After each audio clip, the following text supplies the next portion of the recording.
अगर हमें हमारे अंदर के प्रकाश को देखना है तो विपश्यना ध्यान एक सत्य मार्ग है। हम सभी के पास उतनी ही ऊर्जा है जितनी गौतम बुद्ध के पास थी। नेचर ने हम सभी को समान ऊर्जा दी है। उसकी नजर में हम सब बराबर है। नेचर की नजर में ना कोई बड़ा है और ना ही कोई छोटा है। हर कोई ध्यान से अपने अंदर के प्रकाश को जगा सकता है, बुद्धत्व को प्राप्त कर सकता है। लेकिन हमारा सारा ध्यान बाहर की आकर्षक चीजों में लगा हुआ है। क्षणिक सुख देने वाली चीजों के पीछे हम पागल हो गए हैं।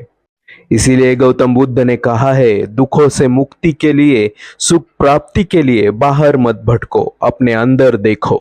बुद्ध कहते हैं कि जब आप आपके दीपक स्वयं बनोगे तो बाहर भी रोशनी हो जाएगी।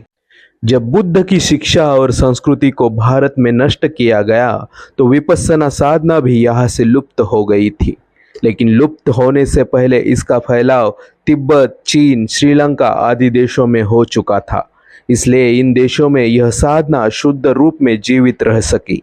भारत में विपश्यना ध्यान पद्धति को फिर से जीवित करने का श्रेय सत्यनारायण गोयंका को जाता है।